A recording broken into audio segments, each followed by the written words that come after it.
नमस्कार दोस्तों, study IQ में आप सभी का स्वागत है। मेरा नाम है डॉक्टर महिपाल सिंह राठौड़ और आज इस वीडियो में मैं आपके साथ चर्चा करूंगा जूलियन असांज के केस के बारे में।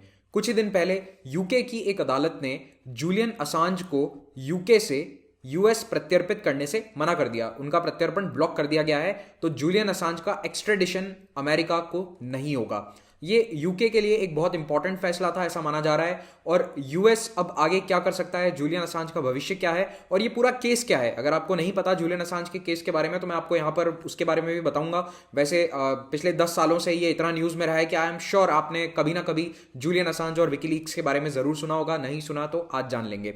तो चलिए शुरुआत करते हैं। तो केस में लेटेस्ट अपडेट ये थी कि 4 जनवरी 2021 को ब्रिटेन की एक निचली अदालत ने, ये बहुत इंपॉर्टेंट है याद रखना, एक लोअर कोर्ट है, वहां का कोई हाईएस्ट कोर्ट नहीं है, ना हाई कोर्ट है ना सुप्रीम कोर्ट है, बल्कि एक लोअर कोर्ट में एक ब्रिटिश जज ने ये कहा कि विकीलीक्स के फाउंडर जूलियन असांज, जो कि इस वक्त एक ब्रिटिश जेल में है, उनको यूएस नहीं भेजा जा सकता। उनका एक्स्ट्रेडिशन यानी कि प्रत्यर्पण एक देश से दूसरे देश जैसे भेजते हैं कैदी को, वो प्रत्यर्पण इनका यूके नहीं कर सकता। ऐसा वहां की अदालत ने उस पर रोक लगा दी है।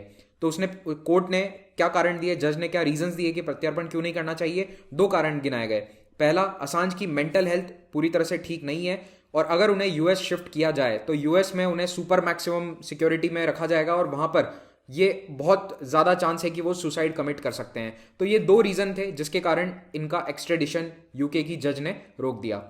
अब इससे पहले कि हम आगे बढ़े, मैं आपको बताना चाहता हूं कि आप सोशल मीडिया पर मुझसे जुड़ सकते हैं, मेरे सभी लेक्चर्स के अपडेट्स पा सकते हैं। महिपाल राठौड़ मेरा हैंडल है ट्विटर, फेसबुक और इंस्टाग्राम पर, और इसी नाम से आपको मेरा टेलीग्राम चैनल भी मिल जाएगा, जहां पर आपको मेरे लेक्चर्स के पीडीएफ डाउनलोड करने को मिलेंगे।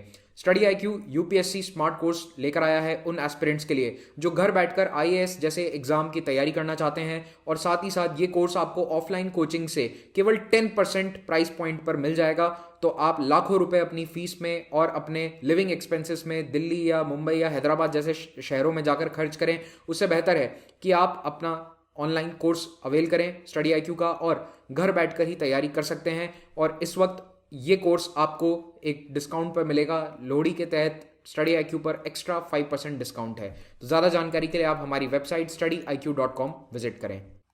अब सबसे पहले ये जान लो कि यूएसए जूलियन असांज को एक्स्ट्राडाइट करना क्यों चाहता है। देखो, जूलियन असांज ना ही अमेरिकन है, ना अमेरिकन नागरिक कभी रहे हैं। वो तो ऑस्ट्रेलियन है ओरिजिनली, और उन्होंने अपना जीवन का ज्यादातर समय यूरोप के देशों में बिताया है, जैसे कि आइसलैंड, स्वीडन या फिर यूके।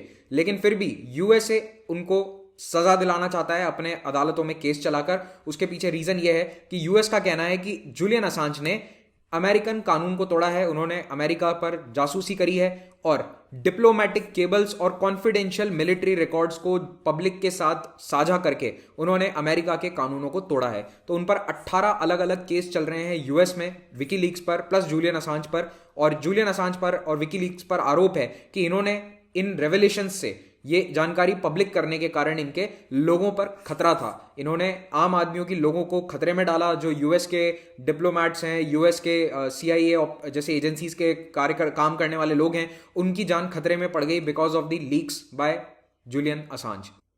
तो इस पूरी कहानी की शुरुआत होती है सन 2003 में। 2003 में अमेरिका ने इराक पर हमला किया। बहाना क्या था कि weapons of mass destruction Saddam Hussain की सरकार लेकर बैठी है और दुनिया पर कभी भी हमला हो सकता है, तो सद्दाम हुसैन को सत्ता से हटाना बहुत जरूरी है। तो ये बहाना कहकर यूएस ने अपनी फौजें इराक भेजी।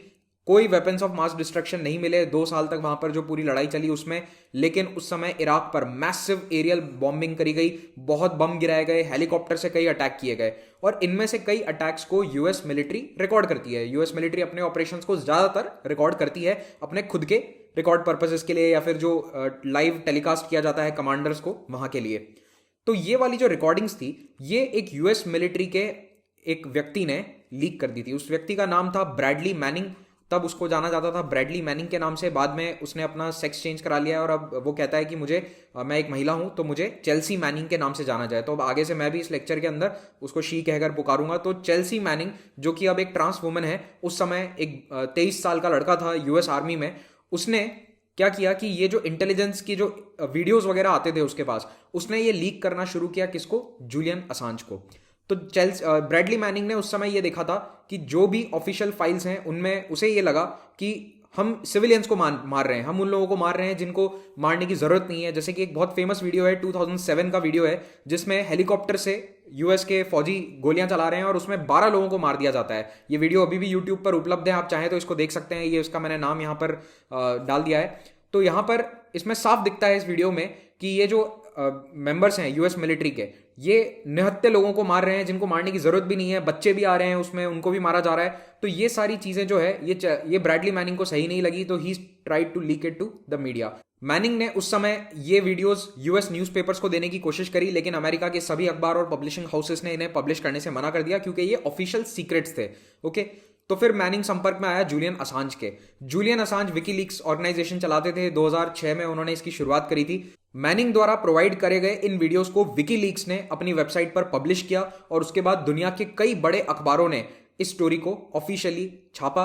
उन्होंने इनफैक्ट उसमें द गार्जियन भी एक अखबार था और कई ऑर्गेनाइजेशंस थे जिन्होंने मिलकर इन स्टोरीज को ब्रेक किया था।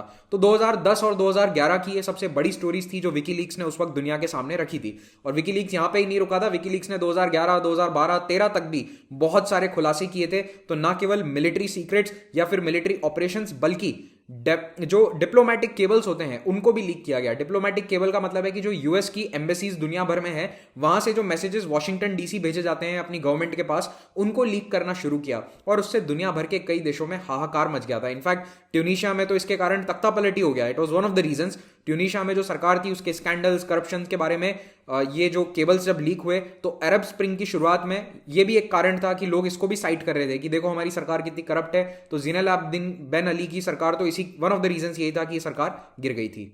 लेकिन चेल्सी मैनिंग को तुरंत ही यूएस मिलिट्री ने अरेस्ट कर लिया। उन्होंने फटाफट पता कर लिया कि लीक यहां से हुई थी। पता तो चल ही जाता है जब इतने सारे डॉक्यूमेंट्स लीक होते हैं। लगभग 7.5 लाख डॉक्यूमेंट्स लीक किए थे चेल्सी मैनिंग ने, जूलियन असांज को सप्लाई करवाए थे।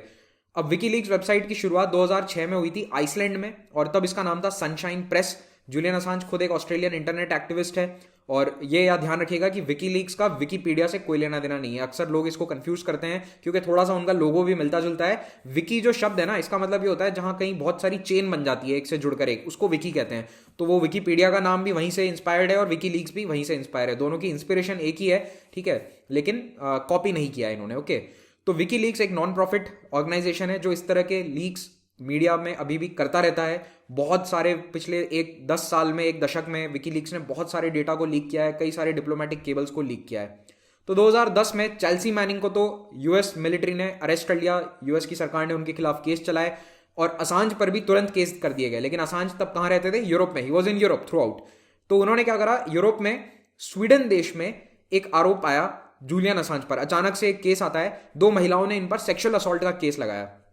तो स्वीडन में जूलियन असांज उस वक्त थे, तो जूलियन असांज ने स्वीकार किया कि I had sexual relations with these 2 women, लेकिन यहां पर कोई असॉल्ट नहीं था, हमने सहमति के साथ संबंध बनाए थे।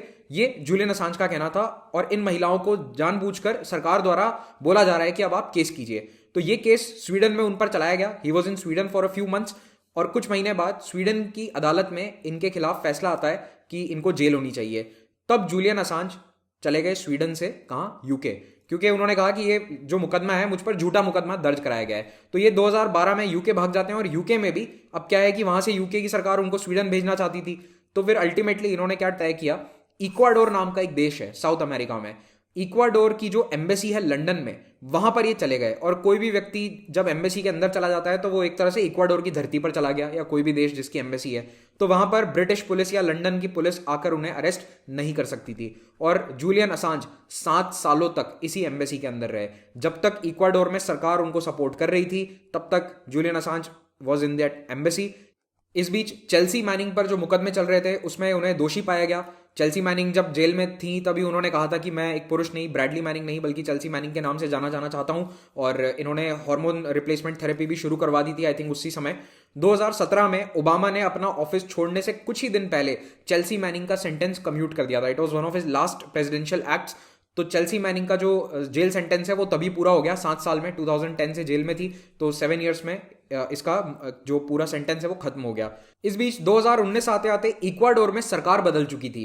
तो अभी तक जो prime minister presidents Julian Assange के फेवर में थे वो अब जा चुके थे सत्ता से बाहर, और सत्ता में नया प्रेसिडेंट आया था वो यूएस को फेवर करता था। तो यूएस ने उन पर दबाव बनाया इक्वाडोर पर, और इक्वाडोर की एम्बेसी ने फाइनली ब्रिटिश पुलिस को अंदर आने दिया, अपनी एम्बेसी में आने दिया और जूलियन असांज को खींचकर, घसीटकर, टू बी वेरी स्पेसिफिक, इस तरह से लेके गए।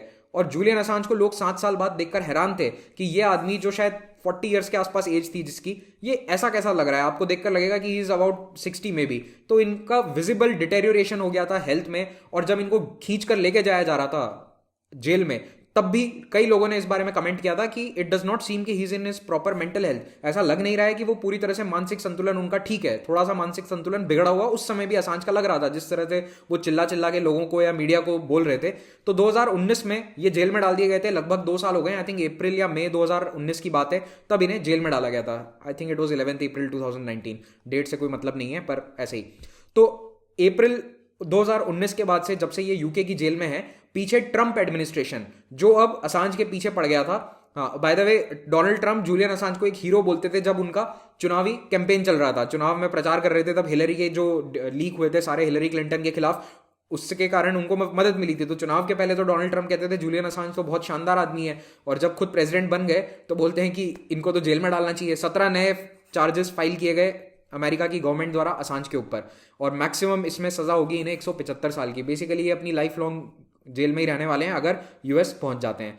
जून 2019 में यूएस ने फॉर्मली यूके को बोला कि इस व्यक्ति को एक्स्ट्राडाइट करो, हमें दे दो। सरकार के इस फैसले का अमेरिका में कई सेनेटर्स ने विरोध भी किया था, स्पेशली जो लेफ्ट लीनिंग कांग्रेस पर्संस हैं यूएस में। उन्होंने कहा था कि ये एक जर्नलिस्ट है और फ्री स्पीच के तहत जर्नलिस्ट को कभी प्रोसिक्यूट नहीं किया जाना चाहिए सच बोलने के लिए। तो जो व्यक्ति सच बोल रहा है, एक्सपोज कर रहा है गवर्नमेंट को, उसको आप जेल में कैसे डाल सकते हो, एस्पियोनाज एक्ट उस पर कैसे लगा सकते हो, क्योंकि यूएस में फ्रीडम ऑफ स्पीच को काफी सीरियसली लिया जाता था, एटलीस्ट अभी तक तो लिया जाता है। तो तुलसी गैबार्ड, जो कि अगेन उन्होंने काफी कैंपेन किया था कि स्नोडन हो गया या फिर जूलियन असांज हो गया, इनको विसल ब्लोअर्स की तरह ट्रीट किया जाए और इन्हें वो प्रोटेक्शन दिए जाए जो विसल ब्लोअर्स को अमूमन मिलते हैं, ठीक है। तो इन्होंने डोनाल्ड ट्रंप को कई बार ये कहा था कि जाते जाते इसे पार्डन कर दो, लेकिन पार्डन नहीं आया है, ओके। और यूएस में विसल ब्लोअर्स का बहुत लंबा इतिहास है। इनफैक्ट यूएस में वियतनाम वॉर के समय जो पब्लिक का मूड चेंज हुआ था ना, वो भी एक इंपॉर्टेंट विसल ब्लोइंग इवेंट के कारण हुआ था। डेनियल एलिसबर्ग ने पेंटागन पेपर्स को पब्लिश किया था। पेंटागन पेपर्स में यूएस सरकार ने उस वक्त वियतनाम युद्ध में क्या फैसले लिए थे, किस बेसिस पर फैसले लिए थे, उसके बारे में पूरी जानकारी मीडिया को लीक करी गई थी। और डेनियल एलिसबर्ग को तत्कालीन जो सेक्रेटरी ऑफ स्टेट थे हेनरी किसिंजर, उन्होंने कहा था ये अमेरिका में सबसे खतरनाक व्यक्ति है। लेकिन इसी खतरनाक व्यक्ति के कारण जनता का पूरा जो मूड है वियतनाम वॉर को लेकर वो पलट गया। माय लाई मसाकर के जब फोटोज छपे यूएस के अखबारों में, तब लोगों की सोच पूरी तरह से बदल गई। वियतनाम वॉर का सपोर्ट, पब्लिक सपोर्ट खत्म हो गया और अल्टीमेटली यूएस को धीरे धीरे वियतनाम से विड्रॉ करना पड़ा। 2013 में एक और विसल ब्लोअर बहुत फेमस, एडवर्ड स्नोडन ने भी मास सर्वेलेंस जो हो रही थी अमेरिका के टेलीफोन कॉन्वर्सेशंस की, उसके बारे में पब्लिक कर दी जानकारी, और वो यूएस से भागकर चले गए हांगकांग से फिर अल्टीमेटली रशिया ने उन्हें असाइलम ग्रांट कर रखा है, अभी भी वो रशिया में ही रहते हैं। और पिछले ही साल, कुछ महीने पहले इनफैक्ट, ये कोर्ट में भी प्रूव हो गया था कि जो मास सर्वेलेंस प्रोग्राम स्नोडन ने दुनिया के सामने रख दिया था, जो बताया था, वो डेफिनेटली इलीगल था, वो यूएस की गवर्नमेंट सही नहीं कर रही थी। तो कोर्ट ने रूल किया कि यूएस गवर्नमेंट का सर्वेलेंस प्रोग्राम पूरी तरह से इलीगल था। अब जूलियन असांज के साथ भविष्य में क्या होगा, तो देखो, ये जो ब्रिटिश जज ने फैसला दिया है, इसमें एक्स्ट्राडिशन तो रोका गया है, लेकिन इस बेसिस पर नहीं रोका गया है कि प्रेस फ्रीडम है या फिर फ्रीडम ऑफ स्पीच है। तो अभी भी इनका केस काफी कमजोर है और डेफिनेटली यूएस गवर्नमेंट यूके की हायर कोर्ट में अपील करेगी। तो वहां की जब ऊपर वाली अदालतों में ये केस पहुंचेगा, तब हमें पता चलेगा कि फाइनल इसका फैसला क्या है। तो इसीलिए इस फैसले का यूके में कई लीगल एक्सपर्ट्स क्रिटिसिज्म कर रहे हैं कि आपने किस बेसिस पर असांज को रोका है, एक्स्ट्रेडिशन को रोका है, ये कहकर कि उसकी मेंटल हेल्थ अच्छी नहीं है, जबकि आपको रोकना इस बेसिस पर चाहिए था कि प्रेस फ्रीडम देश में है, और अगर कोई प्रेस में जानकारी बता रहा है और अगर वो जानकारी सही है, गलत नहीं है, तो फिर प्रेस फ्रीडम वहां पर लागू होती है। उसके ऊपर केस कैसे बनेगा, इस बेसिस पर आपको अपना फैसला देना चाहिए था। जबकि जज ने क्या कहा है कि ये सुसाइड कमिट कर लेंगे अगर इनको यूएस की जेल में भेज दिया जाता है। अब असांज ने जैसे ही ये फैसला आया, अगले दिन बेल के लिए एप्लीकेशन डाली कि अब अगर मुझे भेजना ही नहीं है यूएस, तो यूके में तो मैंने कोई काम करा ही नहीं है, गलत क्रिमिनल काम है ही नहीं मेरे, तो मुझे बेल दे दी जाए। लेकिन यूके की अदालत ने इनकी बेल एप्लीकेशन कल यानी कि 6 जनवरी को रिजेक्ट कर दी। ओके, तो इनकी बेल डिनाई कर दी गई है और फॉर द टाइम बीइंग ये जेल में ही रहेंगे। और हो सकता है कि जो हायर कोर्ट्स हैं वहां पर यूएस अभी अपील करेगा, डेफिनेटली यूएस अपील करने वाला है। अब इस बीच कुछ और अनोखे डेवलपमेंट है। मेक्सिको के प्रेसिडेंट ने जूलियन असांज को पॉलिटिकल असाइलम ऑफर किया है और ऑस्ट्रेलिया के प्राइम मिनिस्टर स्कॉट मॉरिसन ने भी कहा है कि असांज ओरिजिनली एक ऑस्ट्रेलियन है, तो he is free to come back to Australia, लेकिन जेल टर्म खत्म करके। तो इसका पता नहीं क्या मतलब है, 175 साल जेल टर्म खत्म करके कोई कैसे वापस आ सकता है। तो ये डेवलपमेंट्स हैं, मतलब ऑस्ट्रेलिया और मेक्सिको की सरकार भी इनके प्रति अभी थोड़ी सहानुभूति रखती है। लेकिन इस पूरे मामले में अमेरिका की फ्रीडम ऑफ प्रेस पर सवाल उठते हैं, क्योंकि जितने भी major democratic plus republican senators थे या जो राष्ट्रपति की दौड़ में भी थे, वो सभी असांज के खिलाफ थे। कोई भी असांज को फ्री छोड़ने के फेवर में नहीं था, चाहे वो जो बाइडन हो, जॉन कैरी हो, हिलरी क्लिंटन हो, सब ने इराक वॉर का भी सपोर्ट किया था। और इनफैक्ट हिलरी क्लिंटन ने तो बहुत फेमसली एक बार ये भी कहा था कि असांज हमारे लिए इतनी समस्या खड़ी कर रहा है, क्यों ना इस पर हम एक ड्रोन स्ट्राइक करवा दें। तो ये जितने भी डेमोक्रेटिक सेनेटर्स भी हैं, ये भी कोई असांज के फेवर में नहीं थे। और वेपन्स मैन्युफैक्चरिंग कंपनीज जो चाहती हैं कि लड़ाइयां चलती रहे ताकि उनका बिजनेस चलता रहे, वो एक्टिवली कैंपेन करती हैं लीडर्स के सामने कि लड़ाइयां चलती रहनी चाहिए, US war machine should always go on. इसके बारे में रिसेंटली तुलसी गैबार्ड ने भी ये जानकारी दी थी कि मुझे खुद वेपन्स कॉन्ट्रैक्टर्स अप्रोच करके कह चुके हैं कि लड़ाई अमेरिका के बिजनेस के लिए बहुत अच्छी है, अमेरिका की इकोनॉमी के लिए बहुत अच्छी है, इससे सरकार का खर्चा चलता रहता है, कॉन्ट्रैक्टर्स को पैसे मिलते रहते हैं, तो ये चलने दो, आप असांज के फेवर में कैंपेन मत करो। अब इस पूरे मामले में देखो, जो विसल ब्लोअर्स एक्ट है यूएस का, वो आ जाता है नज़र में। लेकिन हमारे लिए क्या इंपॉर्टेंट है, भारत में विसल ब्लोअर्स एक्ट क्या है? तो देखो, हमारे यहाँ पे 2014 में विसल ब्लोअर्स प्रोटेक्शन एक्ट लाया गया था। तो इसमें डेफिनेटली एक मैकेनिज्म मिल गया भारत को कि जो भी विसल ब्लोअर है उसकी आइडेंटिटी को प्रोटेक्ट किया जाएगा। तो अगर आप किसी ऑर्गेनाइजेशन में हैं और आप उसके बारे में जानकारी साझा करते हैं, तो आपकी जो इन्फॉर्मेशन है, आइडेंटिटी है, वो पब्लिक नहीं करी जाएगी। अगर कोई सरकार में करप्शन एक्सपोज करता है तो उसको विक्टिमाइजेशन का कोई डर नहीं होना चाहिए। इस कानून में सीवीसी को वो बॉडी कंपिटेंट अथॉरिटी बनाया गया है कि फाइनल कंप्लेन वहां पर जाती है सेंट्रल विजिलेंस कमीशन में। लेकिन अगर कोई गलत कंप्लेन करता है तो उसको 2 साल की सजा या 30,000 का फाइन भी उस पर हो सकता है।